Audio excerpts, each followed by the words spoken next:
여러분 안녕하세요. 오늘 우리가 함께 살펴볼 이 해설은요, 그냥 평범한 옛날 농사 이야기가 아닙니다. 고대 이스라엘 사람들의 발밑에 있던 거친 흙과 하늘에서 쏟아지는 빗방울이 어떻게 개혁주의 신학의 가장 깊고 오묘한 진리와 맞닿아 있는지 살펴볼 텐데요. 이 놀라운 연결고리를 발견하고 나시면 아마 앞으로 성경을 읽으시는 시야가 완전히 달라지실 겁니다. 자, 그럼 본격적으로 한번 파헤쳐 볼까요? 성경을 읽다 보면 날씨 얘기 진짜 많이 나오잖아요. 특히 비에 대한 언급이 정말 많습니다.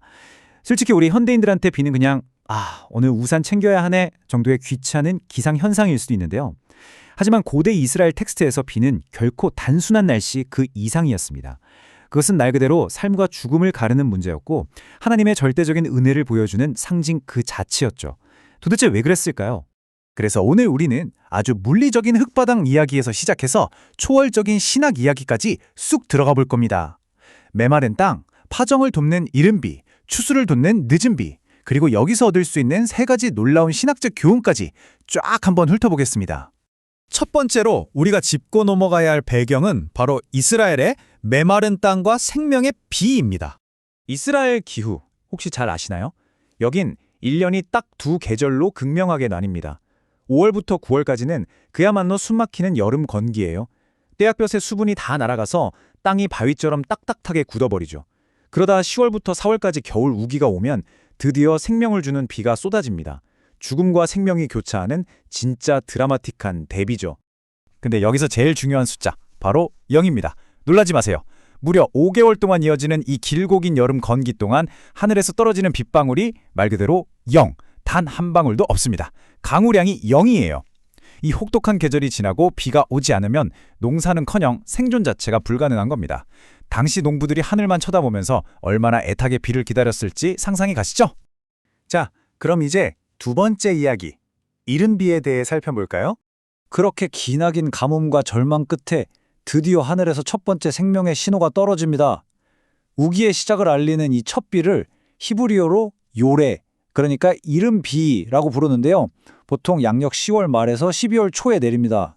농사 지을 때 이 비의 역할은 그야말로 절대적이에요.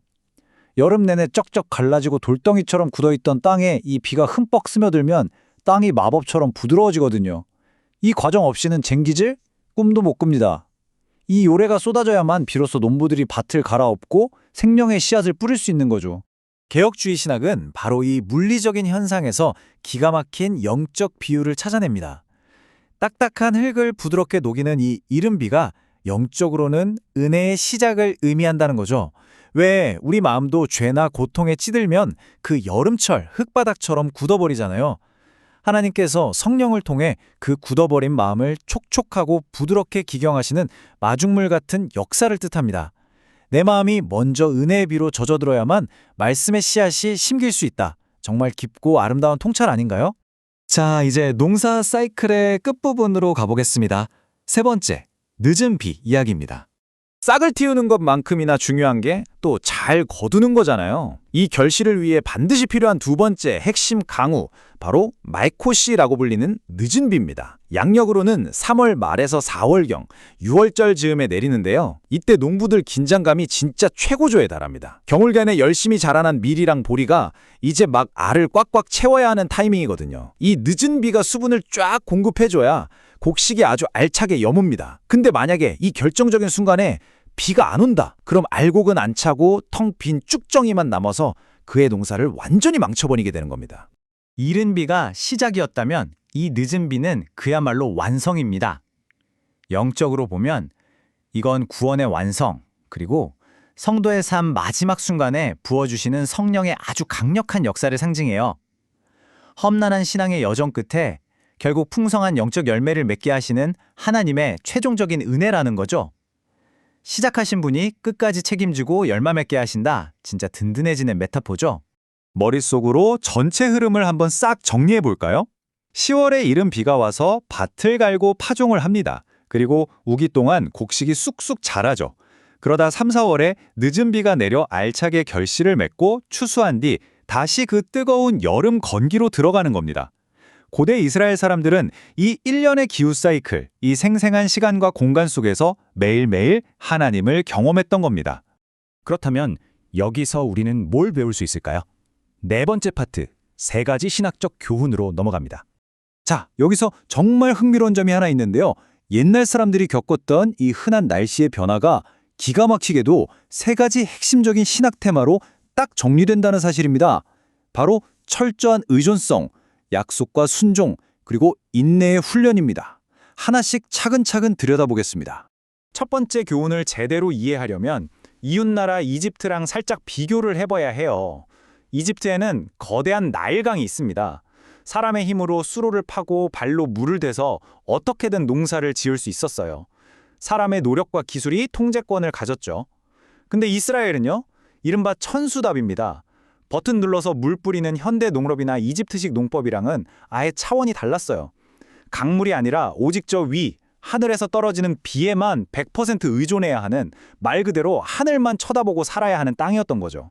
이게 바로 철저한 의존성을 우리에게 훅 와닿게 보여주는 겁니다. 종교개혁의 제일 중요한 핵심 가치 중 하나인 솔라 그라티아, 즉 오직 은혜라는 원리가 이스라엘이라는 땅의 지리 속에 그대로 새겨져 있는 셈이에요.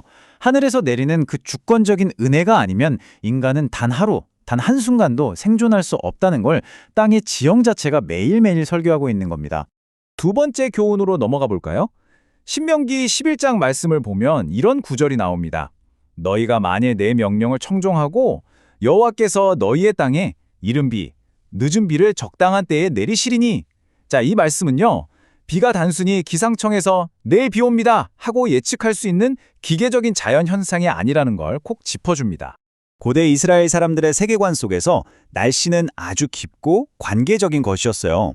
비는 단순히 고기압, 저기압 만나서 내리는 게 아니라 하나님과 그 백성 사이의 끈끈한 언약 관계 안에서 쏟아지는 축복이었거든요.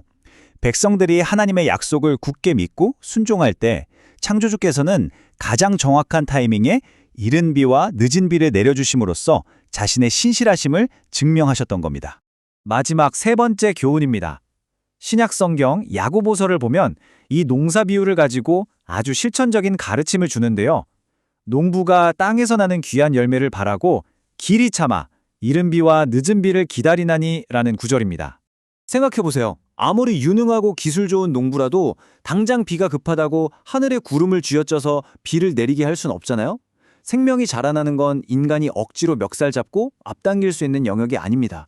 이와 똑같이 우리의 신앙이 성숙해지는 과정이나 영적인 열매, 구원의 완성 역시 우리가 조급해한다고 막 당겨지는 게 절대 아니라는 겁니다.